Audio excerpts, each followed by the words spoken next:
Good afternoon, everyone, and welcome to today's webinar. My name is Eliza Parrish. I am the Director of Alumni Engagement for the Mason School of Business at the College of William & Mary. And these webinars are offered as part of our pledge to provide you with opportunities for lifelong learning and professional development. This webinar, Leadership and Fateful Decisions, will be presented by Distinguished Adjunct Professor of Government and Public Policy and former Chief of Staff to Secretary of State Colin Powell, Colonel Lawrence Wilkerson. If you spend time in Miller Hall and around Dean Larry Pulley, you hear the phrase principled achievement often. The concept of principled achievement is woven into the fabric at the business school. It is one of the many reasons that I am enormously proud to be associated with the school. When considering various webinars, I was drawn to Colonel Wilkerson because, as is stated in the invitation to this program, he is as good an example of principled achievement and leadership as can be found. He has spent much of his life studying fateful decision-making, particularly since World War II, and 8 years under 3 different presidents, participating in the advisory process and observing such decision-making from the highest levels of government. I have read many of his writings and watched numerous interviews. He is truly a man of principle, deep and considered thought, and true honor. In this webinar, Colonel Wilkerson will discuss presidential decision-making and the art of making the most difficult decisions of all, those that send young women and men to go into harm's way. It is my great pleasure to turn this over to Colonel Wilkerson with my thanks and enormous regard. Thank you, Eliza. I appreciate that. And I also appreciate all those who are signed in to listen to me for this period of time, and I hope I don't disappoint you too badly. I really enjoy being at the College of William & Mary. I made a decision to leave the George Washington University's honors program and come to William & Mary exclusively because 2 schools was just too much.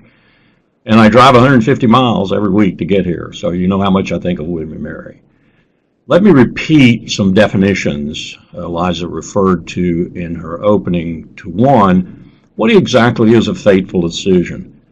Well, by the very term, you get some of the connotation, but it means for us, for what I teach, that decision that a commander-in-chief makes, a president makes, to send young men and young women to die for state purposes.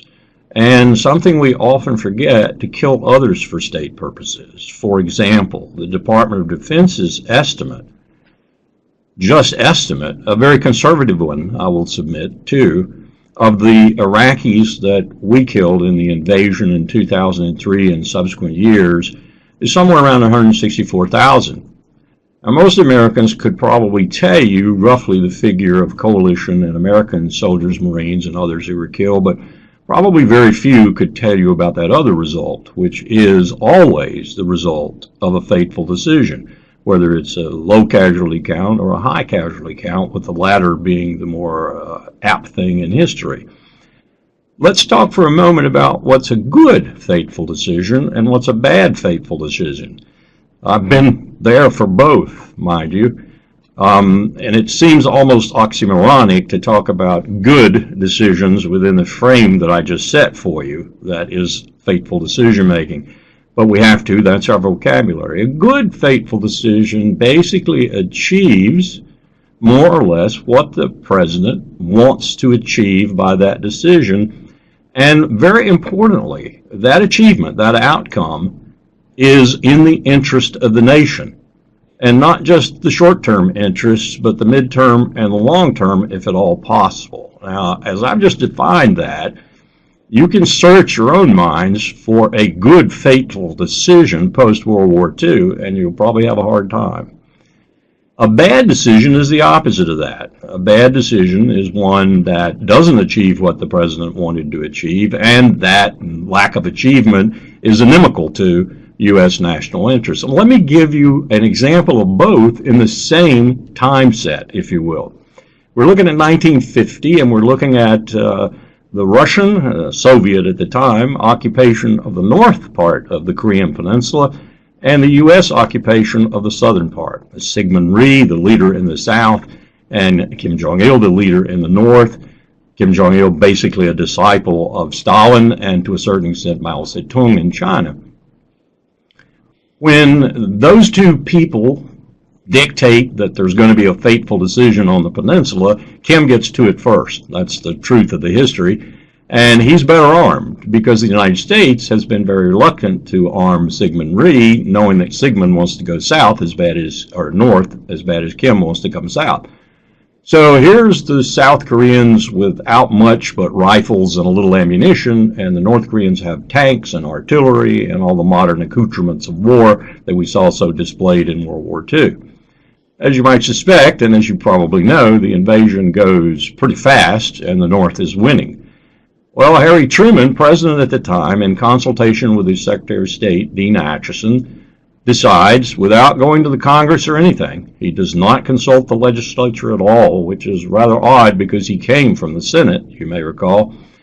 He decides, through what he will euphemistically call a police action, to oppose this invasion of the South for very strategic reasons, not just the fact that the Soviets and the Chinese, recently made enemies of the United States, are in fact backing the northern leader, but also the fact that Korea, as is said many times, is a dagger pointed at the heart of Japan, and strategically Japan was our unsinkable aircraft carrier vis-a-vis the Soviet Union in the Pacific theater. So it's a very strategic move by Harry, but he doesn't go to the Congress. He actually violates the Constitution of the United States. He does go to the United Nations, and the United Nations is all for him, it being basically a creature of the United States at that time. And so he makes this decision. The opposition begins with Douglas MacArthur, the potentate-in-chief in Tokyo, Japan, in charge militarily in the field. And the United States gets routed, as do the South Koreans. And we're in a little perimeter called Busan. The Busan perimeter is right around the city of Busan in the southern part of the peninsula. And it looks like we're going to lose. And in fact, if you look at the archives and understand the conversation going on at the time, there was some serious conversation about abandoning the whole peninsula. Well, Harry sticks to his guns. And as you all know, MacArthur effects a brilliant amphibious landing at Incheon, cuts the North Korean lines, and before you know it, the North Koreans are routed and fleeing towards the Yalu River with China, the border with China. And we're back in Seoul, and we've restored the status quo ante, if you will. Good decision, especially if you think about what has happened since. A country like South Korea has gone unparalleled in history, really, modern history, from being a debtor nation to being a creditor nation in a single generation. A marvelous economic miracle, democratic miracle. South Korea was saved, and it was saved for the alliances and for the free world. Now let's look at the bad decision. As the headiness of this victory by General MacArthur and his status as a political as well as a military general, the President and the Secretary of State and others involved in the decision-making decide that this is really looking good. Why don't we just go ahead and reunify the peninsula? Why don't we exceed the UN mandate? Why don't we run real fast to the Yalu and the Timin, the Yalu being with China, the Tumen basically with Russia, and let's just reunify the peninsula without thinking at all about the intelligence that was coming in that said, if you do that, if you put major U.S. ground forces on the Yalu River, you may get intervention from China. We even had the good offices of India offering us a direct insight into Beijing and into the idea that Mao Zedong would not tolerate this.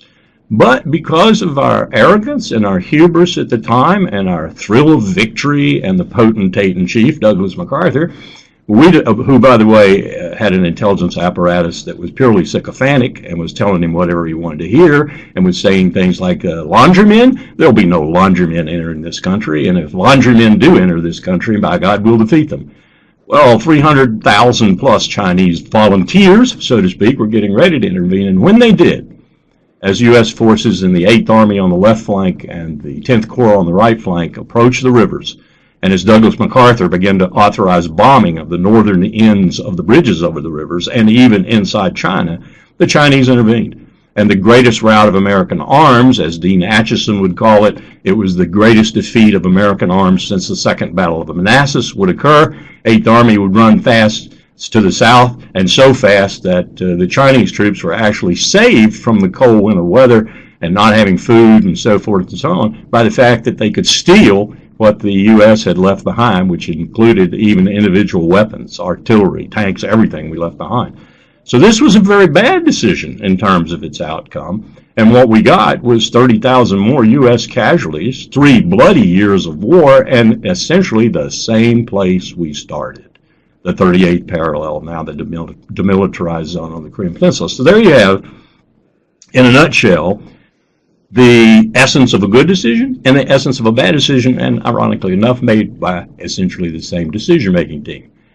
I think it's appropriate to begin to use that and what else I teach in the post-World War II period to begin to look at something far more topical. What are we looking at today with regard to what I have just described to you in historical terms with regard to the presidential election that's going on right now?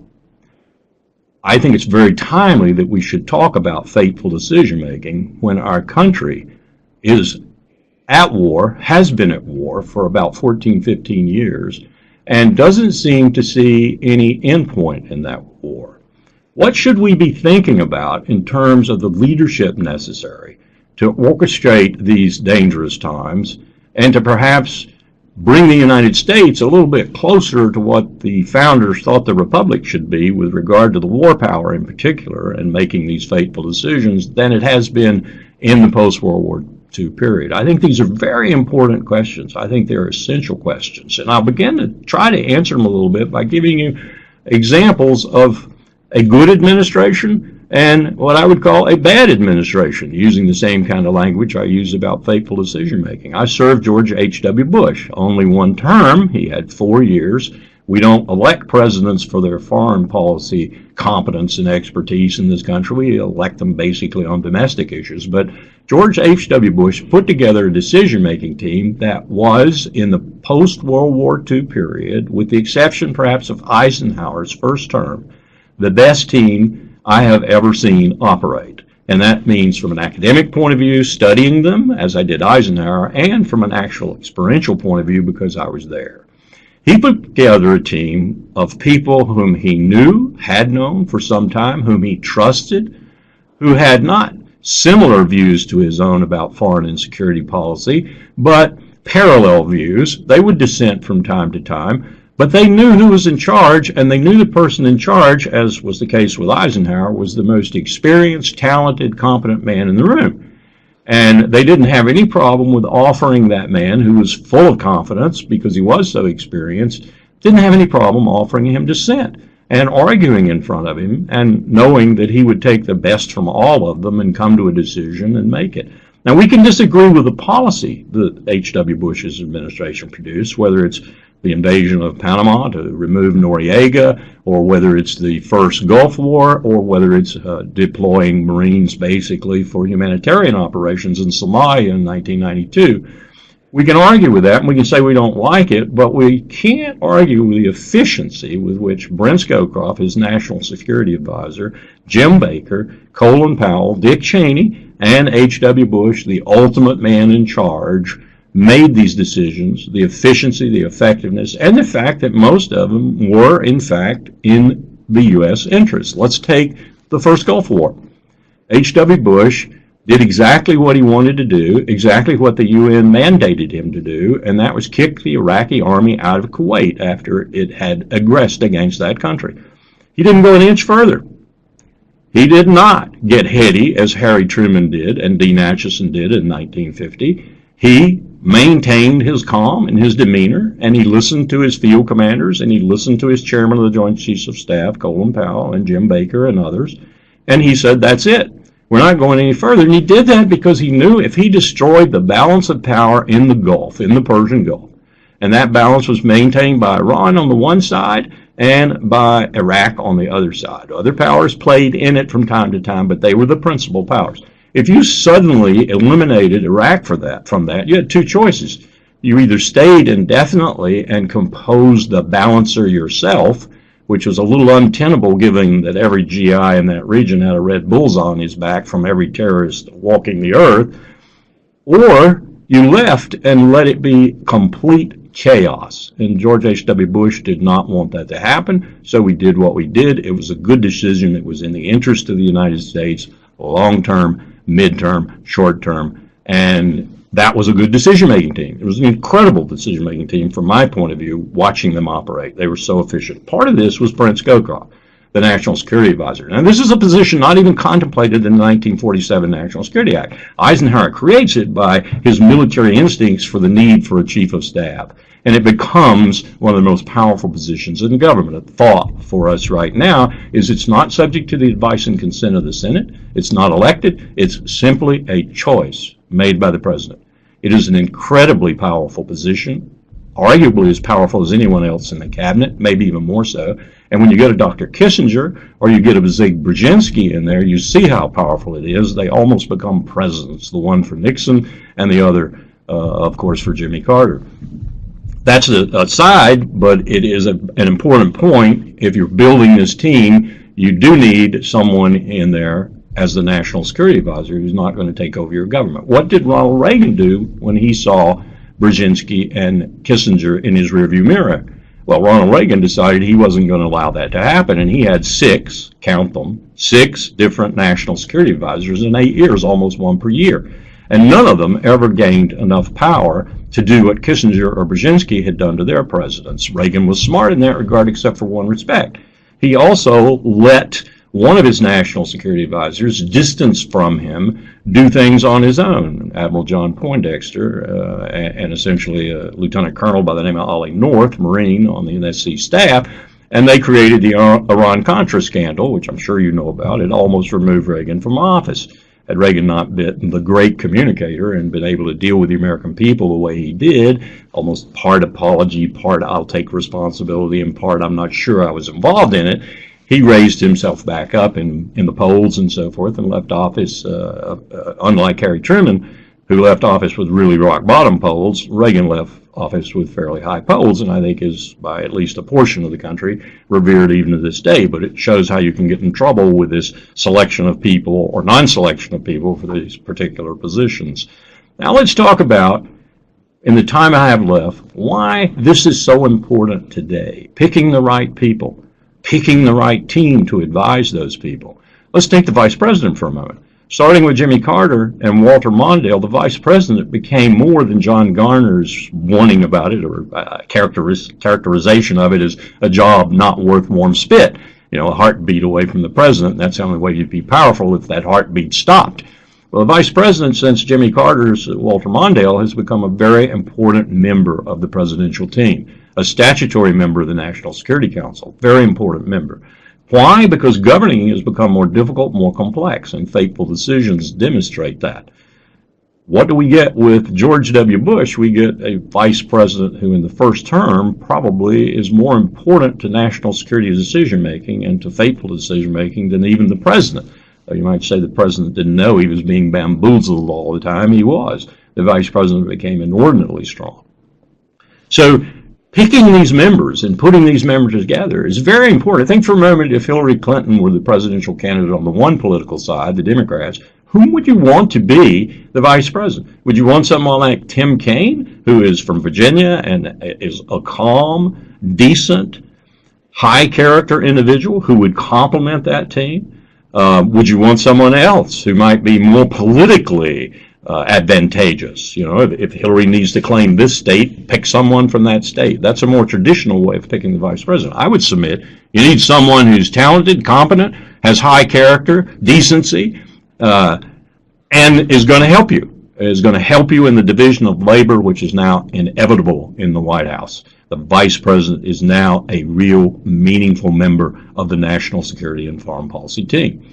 Let's look at what you might get if you don't be this circumspect about what you're doing. Look at what we got in the last administration, which I served up close and personal. George W. Bush, Dick Cheney, Colin Powell, a number of other people, Andy Card as chief of staff, and so forth.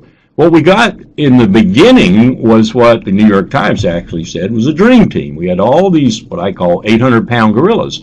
We had these people who were so steeped in experience and talent that it just had to be a dream team. Colin Powell, he'd been National Security Advisor to Reagan. He'd been chairman of the Joint Chiefs of Staff. Dick Cheney had been Secretary of Defense and had also been a congressman. Dick Cheney had been a CEO of a major contractor, Halliburton. Dick Cheney had lots of experience. Everyone in this administration had lots of experience except George W. Bush. And guess what happened in that kind of arena, that kind of team sociology? Everyone thought they were president. And the vice president, for most purposes, became president. So it was a disaster. You had all these 800-pound gorillas fighting each other. They weren't a dream team. They were a nightmare team. They all wound up going around Dr. Rice, who was the National Security Advisor, finding alternative methods to get to the president, to convince him of this or that issue. They went to him on Air Force One. They went to him at midnight. They went to him here and there and everywhere, but they did not use the statutory process. It was a nightmare team. And what did it produce? It produced, in my view, one of the most catastrophic strategic decisions by the United States in the post-World War II era, and that's saying a lot for me because I fought in Vietnam. Theretofore, I would say Vietnam was the most disastrous strategic decision, but I think Iraq outweighs it. And why? Because we destroyed the balance of power in the Persian Gulf. The resulting chaos we see today, I don't think it's going to stop anytime soon. I think it's going to take a lot of lives and a lot of blood and a lot of treasure before it does cease, if it does. In my lifetime at least. So we unleashed this vortex of uncontrollable power in the Persian Gulf by taking out one side of the balance of power between the Persians on the one side of the Gulf and the Arabs on the other. And we are now paying the consequences for it. So there's no way you could say that that fateful decision, which took a lot of lives, as I enumerated before, was a successful decision either in the way it was made or in the way it produced outcomes. And let me just talk about the way it was made for a moment so you have a little more insight into that. There is no document. There is no historical document produced by the National Security Council that records the decision by the President of the United States to go to war in Iraq. We simply did it. And we did it, and here I'm hearkening back even to Harry Truman, because increasingly the President of the United States can make fateful decisions as easy as falling off a log. That is to say, the power to make this decision is not vested, as the Constitution says, very explicitly in my view, in the legislature, and in the legislature alone. James Madison wrote eloquently on this. He even said the surest way to tyranny is to give the war power to the executive. That's what we've done since Harry Truman and his non-consultation with Congress and the war in Korea. We have increasingly given the war power to the President of the United States. We have given him, this single individual, the power to make these fateful decisions without much consultation at all with the rest of the apparatus. Why have we done that from a legislator's point of view? Because the legislators see it as a win-win situation for them. You will recall in 1972 they passed the War Powers Act, which was the first step, formal step, in abdicating this power that the Constitution assigns them. You see, they have the best of both possible worlds. The president can go to war, he can take on enemies, he can send young men and young women to die for state purposes. The Congress can then cheer loudly if it's successful, and then condemn him totally if it's not successful, or somewhere in between more often than not. This gives the Congress the right and the power to do whatever they damn well please, and gives the president the impetus to go to war. One of the other reasons that I would say this, we've done away with the draft, 1972 too. We don't have but about 1% of 330 million people who go in harm's way when these decisions are made. And frankly, it is the lowest quintile in America that goes to war for the other 4 quintiles. It is the poor people. Major General Dennis Leitch, 35 years in the Army National Guard and the Reserves, has a book out called Skin in the Game. We're Kids and Patriots. And in that book, he describes what we've done with the all-volunteer force. We are letting them carry the burden for all the rest of us. But that makes it much easier for the president to send people overseas to fight wars. There's no real angst in the country. Look around you. Does anyone in this country even know that we're still in war in Afghanistan? That we're still losing people? That we're still trying to forge a state there? Do they really know that? Do they really care about that?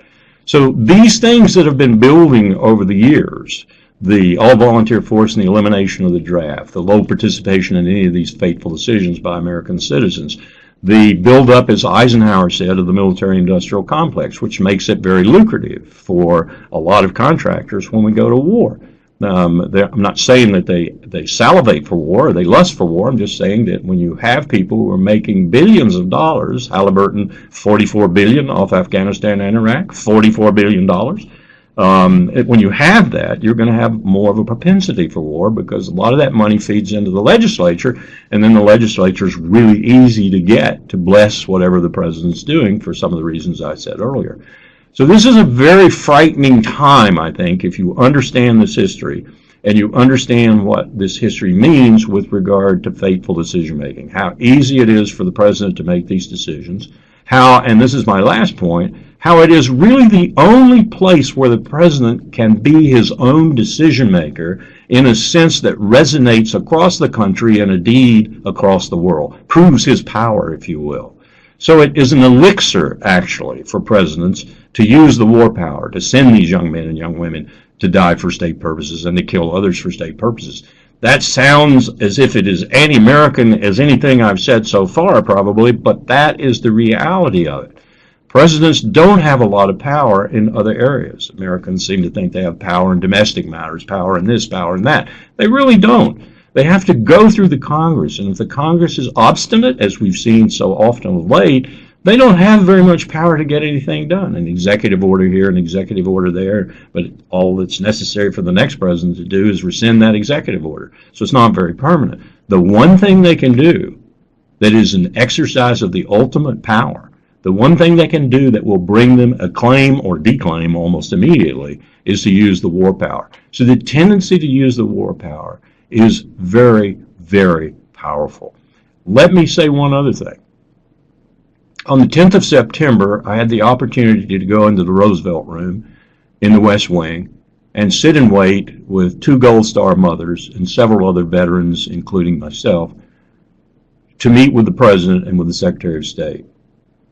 We were going there ostensibly to be thanked by the President for our work in helping John Kerry, the Secretary of State, and ultimately, of course, the President, in forging diplomatically the Joint Comprehensive Plan of Action, that is to say, the agreement between the UN Security Council permanent 5 members in Germany and Iran, the deal that we're trying to implement today on both sides, Iran and EU, P5+1, and the United States. The conversation, and I can't report on it directly because we were under non-attribution rules, but I can say this generally. The conversation that occurred in that room between those Gold Star mothers, among those Gold Star mothers, myself, an Army 2-star general, and several other veterans who were there, led me to believe that this president, in the time that he spent in the Oval Office, in this interminable period of war, gets what I have just described. I don't know if he gets it in the historical sense that I've described to you, but I do know he gets it in the intuitive and intellectual sense of having been in that office and having, at least from time to time, tried to fight this tendency of the United States to use the military instrument as if it were the only element of national power that works. It was painful to hear that. It was agonizing to hear that from the incumbent of the office. But at the same time, it was somewhat exhilarating to hear it because I understood that at least one individual in that position of power not only comprehended what I'm telling you, but also was doing his best, however far short that may fall, however imperfect it might be, to keep that from happening in the final years of his second administration. That was encouraging. But I would caution you, I would instruct you, if you will, that we need to be very careful. We need to be extremely careful, more careful than perhaps we've been in any time in the post-World War II period, about whom we place in that Oval Office, about who we give this trigger, about whom we want to send these young men and these young women to die for state purposes. We have become a war machine in many respects. When Dwight Eisenhower gave his farewell address and talked about the military-industrial complex, everyone seemed to remember it. I mean, even people today, even some of my students say, oh, yes, there was something he said about the military-industrial complex, right? No one virtually remembers his 1953 speech, which was in many respects even more prescient than his 1961 farewell address. In that, he actually said spiritual, religious things, passionate things about what the Cold War and the armaments it demanded might mean to the republic that he had served so well and so honorably.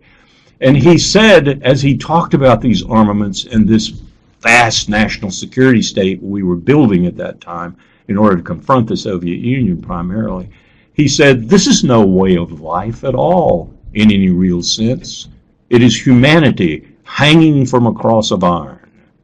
This is a 5-star general become president. This is the most iconic figure in American history at the time. This is a man who had ticker tape parades through New York and other cities. This is a man who ran for president and won overwhelmingly. This is a man who could have run for president in either party and listened to his words. This is no way of life at all in any real sense. It is humanity hanging from a cross of iron. Well, I tell you today, the person whom we put in that Oval Office will be the person who constructs that cross and hangs humanity from it, very likely. These are troubled times, these are dangerous times. But I will tell you also, the military instrument, as finely honed and as competent and technologically capable as is very often not the best answer to the world's problems. In fact, it is most often the very worst answer to the world's problems. And we have become alarmingly used to seeing every problem in the world as a nail and the military as the hammer with which to strike it. That is a sad commentary. It is a sad situation. It is one we all, as Americans, as citizens who care about this republic, need to take cognizance of and begin to do something about, because ultimately the only power in this country that can do something about this are the people. Thank you. Colonel Wilkerson, thank you so very much for this remarkable history lesson. I was looking at my colleague here who's helping with this webinar, and just it's so such a gift to hear the history strung together in a way that it makes so much sense to those of us who aren't in the thick of it the way you are, and I thank you for that insight, a remarkable insight. There are 3 questions that have come up, and I'm going to take them in order. Early on, Hallett German, I hope, asked, have you looked back at James Buchanan as an example of what not to do for fateful decisions versus Lincoln? And then once you answer that, I'll read the others that have come in. I have taken a look at pre-World War II, if you will, both colonial America. We forget we had a long period. William & Mary, of course, was an English school, if you will, a British school for a long time in reality. I've looked at that. I've looked at the colonial period and the national period. I've looked at Lincoln's speech on the floor of the House, for example, when he's excoriating the president for going into Texas. Show me the spot, he says. Show me the spot where Mexico invaded Texas. Clearly, the war with Mexico was a war of aggression. The only reason we didn't take the whole of Mexico was, apocryphal or not, Winfield Scott, when he was asked by the president, should we take the whole of Mexico, said, no, you don't want this, Mr. President. This country's a mess. But we did take almost as much as the Louisiana Purchase. So, yes, I have looked at some of the fateful decision-making during that time. I would say that the difference to me, and I am not an expert on that time, but the difference to me is that we were a building at that point. We were doing some rather heinous things. We were ethnically cleansing Native Americans from the Mississippi to the Pacific coast under Phil Sheridan's Army of the West. And basically we filled that army out by hitting the Irish over the head as they got off the boat in Boston and they woke up in the saddle of Phil Sheridan's Western Army. I mean, there are some things we did that we should not be all that proud of today, but within the context of the times and so forth, I think they're understandable. The realpolitik of it is understandable. Once we had filled out this country, so to speak, pushed the borders to where largely they are today, And once we had stopped coveting further expansion of those borders, as we did with Cuba, Puerto Rico, and other places, even Hawaii, the Philippines, and so forth, once we had finished that, and then went abroad, as John Quincy Adams said, to fight monsters, I think we changed the whole dynamic. You can accuse us of bad decision-making and even of crimes during that earlier period, but we changed the entire dynamic when we became the New Rome. That's what we were in 1945, the New Rome. We made 54,000 airplanes in the last years of the war, every year. It was incredible. We were the most productive mechanism in human history. Half our GDP was going to the war. We funded the Russians. We funded the British. We funded the Free French. We were the arsenal of democracy in every sense of that phrase. After that, after we become the New Rome, we built an entirely new state, a national security state. And we're beginning to pay for that building, that edifice now. And it's questionable whether or not we can do it physically. Look at our debt, look at our problems physically, look at our economy. I think the only way we can do it and attenuate it somewhat and bring it back into at least the basic principles we were founded upon is if we restore our economic might first. That's an essential. We've got to restore that economic base. And then we hook that up to a grand strategy, if you will, for the future. And that grand strategy has to be one of more collegiality, more cooperation, more working with our allies and friends in the world and even our enemies in order to meet some of the huge challenges that are rolling down the pike at us. Not the least of which is probably this planetary climate change, which I've received some briefings as a member of the Climate Security Working Group, basically a DoD group, on everything from sea rise to actual climate change. And frankly, it's as existential as anything I've seen. It's as existential as 30,000 Soviet missiles, nuclear tipped, aimed at the United States and on a hair trigger. It's that existential. So there are lots of challenges we have to meet, and we need some very good decision making to meet those challenges. And a lot of those decisions probably would be adverse if they were decisions to use the military to meet some of these challenges. Wow. I'm going to move on to the next question. There are some really interesting questions that are coming up, Colonel, so I'm moving quickly to Ben Scott, who says, you mentioned Kissinger, and he has also been brought up in a recent DNC debate. What are your thoughts in regard to his decisions and how they impacted foreign policies? Dr. Kissinger is an interesting man to study from the perspective of how he fit into the sociology of the Nixon team. And many of my students will probably tell you there wasn't any team. It was just Dick and Henry. That was it. HK and RMN. They were the team. And in many respects, my students are right. The decision-making really didn't get shared with many other people. Give you an example, the most historic move Kissinger made probably, basically I think a sound decision given realpolitik, was the rapprochement with China. Nixon, of course, was right there with him. Nixon could be said to be the prompter, and Kissinger and Zhou Enlai on the Mao Zedong side, sort of the orchestrators, the entrepreneurs who actually affected the rapprochement. But what you see with Kissinger there is you see this basic realpolitik, and you see it in a positive light because what it resulted in was stripping arguably the most formidable ally the Soviet Union had, China, away from the Soviet Union, putting pressure on the Soviet Union, which brought them to the SALT talks and brought them to the strategic arms limitation regime, and got them to be a little more an advocate of peaceful coexistence, if you will, led to what Ronald Reagan was able to do in his administration with regard to limiting nuclear arms and so forth. So it was a positive move. But then you go on and you look at Chile and the overthrow of Salvador Allende, largely through a covert operation, and really from 1968 to 1973, first trying to keep him from being elected once he was elected by the Chilean people, then trying to depose him, and the deaths that occurred around that, including the death of the president. And you have to look at Henry and you have to say, my God, power went to his head. Sheer power went to his head. 1 minute he is saying things like Latin America does not matter to the United States. What matters to the United States is between Washington and Beijing and Washington and Moscow and all the territory therein. And he's saying Latin America doesn't even matter. The next minute he's going along with Nixon when Nixon says, let's make the economy scream, that's a direct quote, to the CIA director, let's get rid of Allende. And Kissinger's right there, a willing partner. Indeed, he's more energetic than Nixon at times. So it's a hard character to assess in any way, one way or the other. There are lots of negatives about Dr. Kissinger, and as with the China rapprochement, there are some positives. The next question from Michael Adams, I'm going to read the question but suggest that we perhaps move it to the end and keep sort of on the chain. The question is about how decision making and currently is, I'm sorry, I should just read it. It says, thank you. Could you reference the tenets you've outlined for faithful decision making to recent business history and how they equate to the current business environment?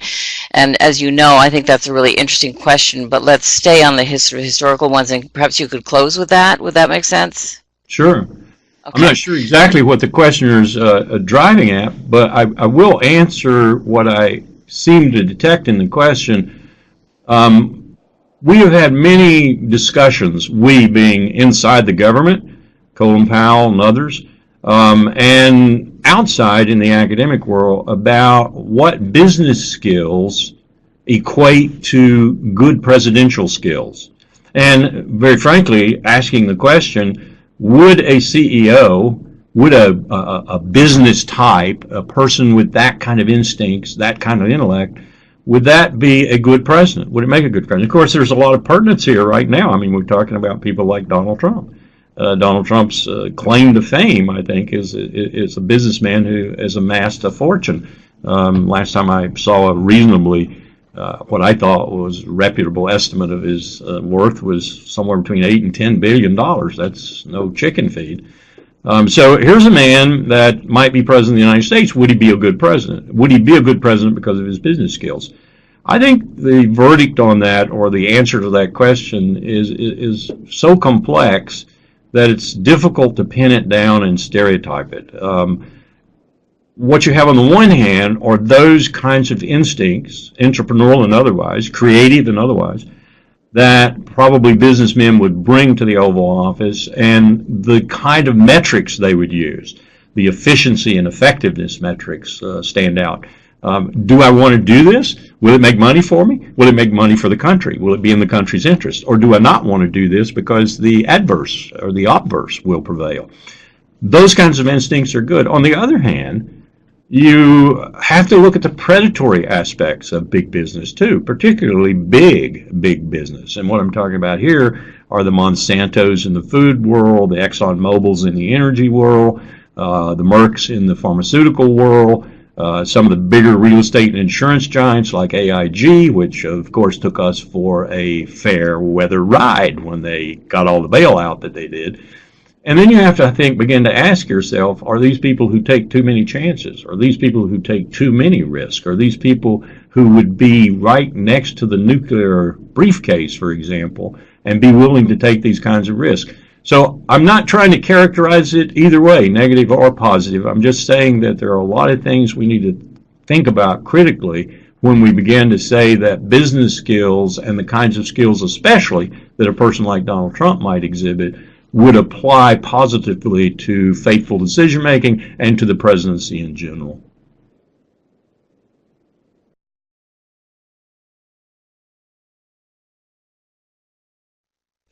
Sorry, I had my microphone on mute. The next question is from Jim Shields, and I'm noticing, Colonel, that we have a lot of good questions, so I'm going to put you on the spot and see if some of them, because I don't think we're going to get to all of them, and perhaps I can share them with you, and perhaps we can answer some of them later on and send them out as an email if you'd be willing to do that. But obviously I can't ask you to commit to that. So the next question from Jim Shields is, are you in a position to comment on our current chief executive's lack of ability to make any decisions with regard to U.S. security, in particular Benghazi? Benghazi. Without going into anything that would get me in trouble, I'd be careful here. Basically, Benghazi was a CIA operation. Basically, again, Chris Stevens, as a very courageous Foreign Service officer, was doing what he probably should have been doing. Was he doing it with the full knowledge and support of the full hierarchy of power in Washington, to include Foggy Bottom, the State Department, and Langley, the CIA, and ultimately the White House? Probably not. But was that their fault, or was that just the nature of bureaucracy and power exercise at the lower level as opposed to bureaucracy and power at the highest level? Probably a little bit of both, but Chris was doing something that was daring and dangerous. What I think Chris was doing, and I'm eager to see, if I live long enough, when the classification levels are lifted, if this is true or not, I think he was basically checking up on what he thought was a CIA operation that probably was not in the best interest of not only the bureaucracy for which he worked and the Foreign Service, but for the United States ultimately, and even in Chris's case for Libya. Chris had a passionate affection for Libya. And Chris got caught. He got caught in a place where arguably he probably shouldn't have been because he was doing what he was doing, but what he was doing was right. And I encourage Foreign Service officers all the time. We need more people who are courageous. We lose generals every now and then. We lose soldiers all the time, Marines all the time. Foreign Service is no different. They go in harm's way a lot, too. I remember 2 occasions where the Foreign Service demonstrated to me that my old DOD military bureaucratic attitude about the Foreign Service, which was they weren't worth too much, was absolute bull. I mean, I saw 2 ambassadors, one standing in the gates of our embassy in Liberia with bullets ricocheting off the gates, literally. And he's welcoming Liberian citizens into the protection of the U.S. Embassy. He doesn't have an armored vest on or anything. He's just standing there as bullets are ricocheting off the gate, and he's welcoming these people in. By the same token, I saw our ambassador in Haiti, who essentially walked through a crowd that would have killed him in a heartbeat, cut his throat, his tongue out, and everything else right there on the spot, walk through those people, walk into President Aristide's presence and say, "You need to leave, Mr. President. If you don't, you're going to die, and maybe me too." And then walk out with the president and take him to an airplane and get him out of Haiti. By the way, as they were flying in that airplane, no one in the world would take Aristide. The State Department had to work overtime to try and find a country that would take Aristide. No one wanted him. But these kinds of acts of bravery are the kinds that Chris Stevens was performing, and unfortunately we lost him in that act.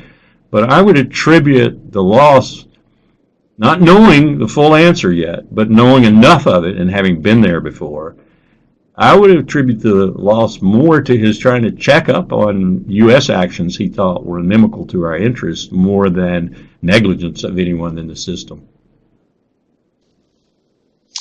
Thank you.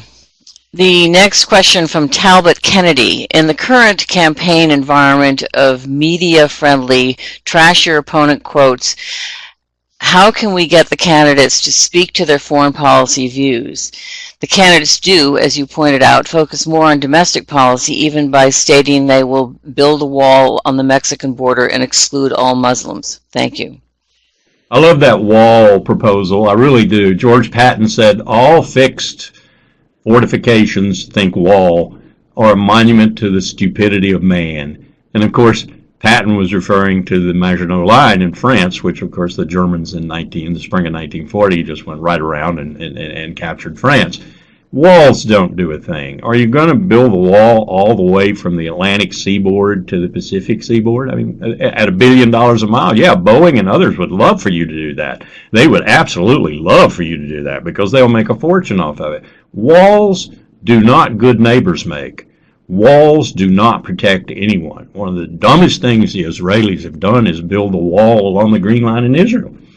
They do not protect the ingenuity of man, the creativity of man, the innovation of man, defeats the wall every time. So that sort of analogy sums up some of the inane comments we're getting from the circus, and I call it a circus. I borrow that term from the Financial Times of London. They first called it a circus. That is my party's campaign apparatus right now. It is a circus. And my party's Republican, due diligence here. I really have a problem with it, and I have a problem with what the questioner just indicated, that we aren't getting good questions about foreign and security policy, and we definitely aren't getting good answers. And it's not just the fault of the bad questions, because you can walk around a bad question. As Colin Powell used to say, they get to ask the question, I get to pick the answer. You could have an expose by someone of good, sound foreign policy suggestions. But we haven't seen that. What we've seen is really sort of idiotic stuff, buzzword stuff, words that will excite the right wing of the Republican base and so forth. And I understand from a political point of view why some of these people are saying these sorts of things. But I don't understand from the point of view that I just tried very briefly to describe to you, and that is the seriousness of the nation's situation right now, and ultimately the friends and allies we have in the world. Why is Japan, for example, beginning to unencumber itself? And what do I mean by that? Why is Prime Minister Abe beginning to think about Japan as a more normal nation, with a full military, with the right for that military to go abroad, with the right for that military to do things that its constitution previously banned it from doing? Why is he thinking that way? Is he thinking that way because he thinks that's probably what Japan needs to do? Yes. And why? Because he is increasingly, as are other Japanese, finding the United States not that reliable. And that's the product of a series of presidents, not just the current president. It's a product of decision-making that looks as if it's more intent on using military force in the world than anything else. And no one understands better than the Japanese public and the Japanese political leadership how that can take you down the wrong road in life, if you will.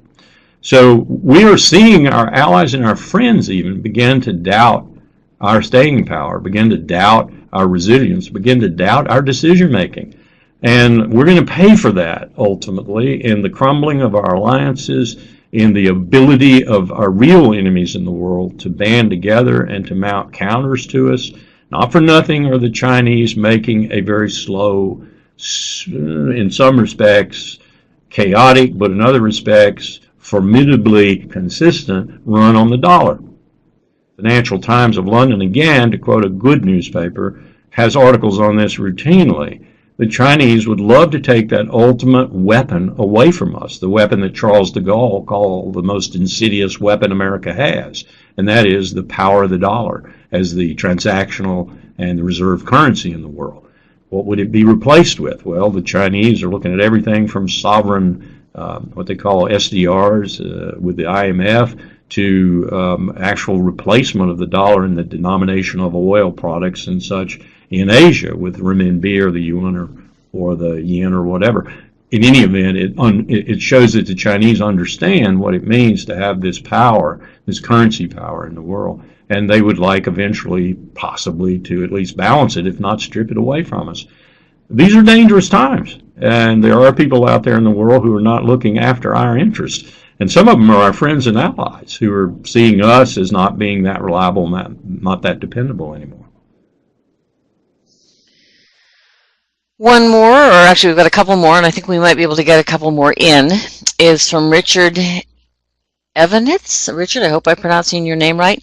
In your view, how did George H.W. Bush assemble such an incredible team? Was there a particular, in quotes, secret to its assembly? Excellent question. Yes, there was. And it was, as with Eisenhower, the incredible experience, different experience, if you will, maybe even more potent experience than Eisenhower's vis-a-vis the office of the presidency, the incredible experience that H.W. Bush brought to the office and to the selection process. He had been ambassador to China.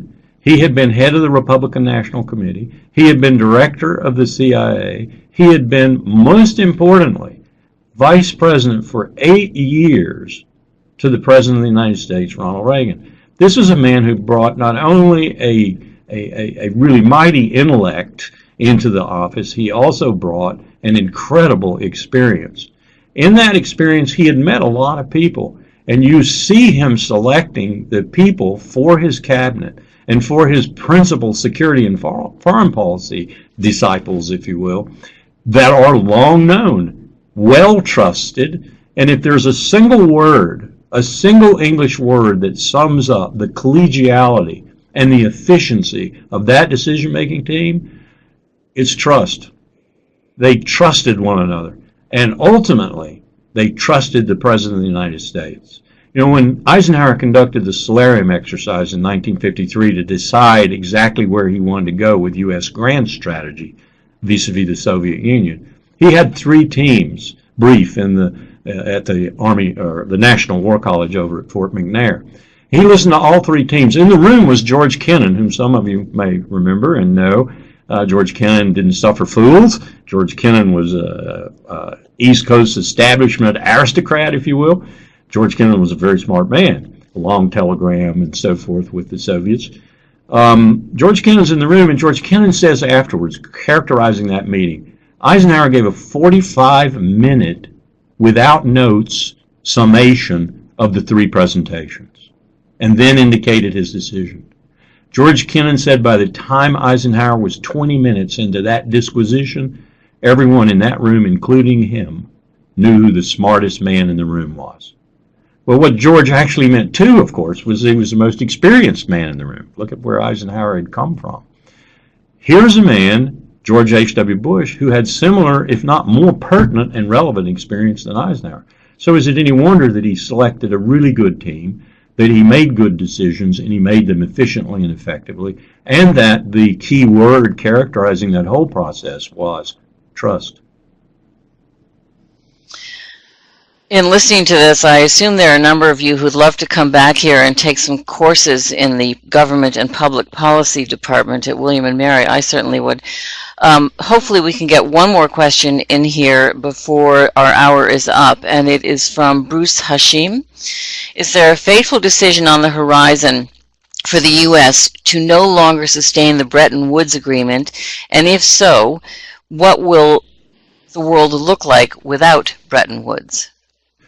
Wow, that's a wonderful question. And let me lead off by saying I'm not an economist. I'm not an expert in this field, but I do have a lot of experience rubbing up against economists, some Nobel Prize winners and others, and I'm always amazed at, you've got a Paul Krugman over here, a Joseph Stiglitz over here, and then maybe Milton Friedman over here, and they're all so different in terms of their interpretation of the present and the future, and the past for that matter.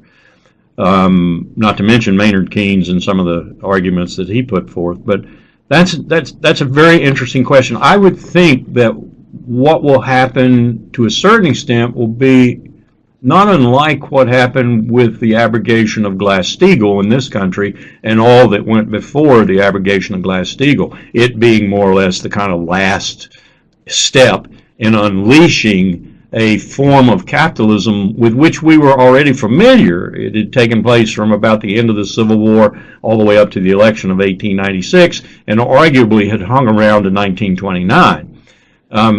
But at the same time, I've got to say this is going to be on a global basis, and if there's not something coherent, workable, and more relevant to the future to replace it, we might have the same kind of chaos that the United States, in its isolated case, had in 1929, and as we all know, it wasn't all that isolated. The Great Depression was felt by much of the world.